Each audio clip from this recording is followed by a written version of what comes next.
তাআলা কনফিউশন মধ্যে বলতেছেন ওমা আরসালনাকা ইল্লা রাহমাতাল লিল আলামিন, নবী আমি আপনাকে সারা বিশ্বের রহমত স্বরূপ প্রেরণ করছি। কি স্বরূপ প্রেরণ করতেন? রহমত স্বরূপ প্রেরণ করতেন। রহমতের কিভাবে হলেন?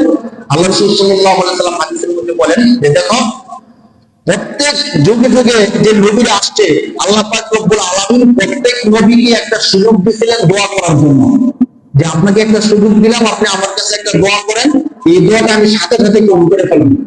এমনি তো নবীদের দোয়া কবুল। নবীরা মুস্তাজাবুদ দাওয়াত ছিলেন, তারা যে দোয়া করতেন দোয়া কি হতো?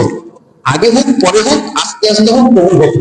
কিন্তু বিশেষ একটা কাজ ছিল যে আপনি একটা দোয়া করেন, বিশেষ দোয়া, যে দোয়াটা আমি সাথে সাথে অবশ্যই কবুল করবো। তো আল্লাহ রাসূল সাল্লাল্লাহু আলাইহি ওয়াসাল্লাম বলেন সমস্ত নবীরা দুনিয়ার মধ্যে আসছে, তাদের যে বিশেষ সুযোগটা ছিল এই সুযোগটা কাজে লাগায় দোয়া করেন প্রত্যেকে। কিন্তু আমি মুহাম্মদুর রাসূলুল্লাহ একমাত্র আমার বিশেষ যে দোয়াটা, এই দোয়াটা আমি করি নাই। সুবহানাল্লাহ। তাহলে দোয়াটা কি?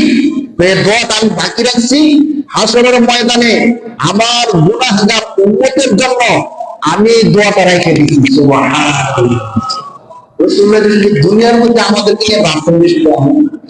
জানে যে উম্মতকে শয়তান ধোঁকা দিবে, উম্মত গুনাহ করবে, হাশরের ময়দানে উম্মত কি ধরা খাবে, তখন আমি নবীর সুপারিশ দরকার হবে।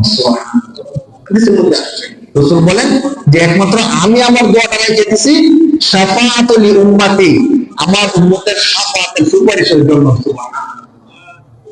এই জন্য আমাদের নবী আমাদের কাছে এত গুরুত্বপূর্ণ।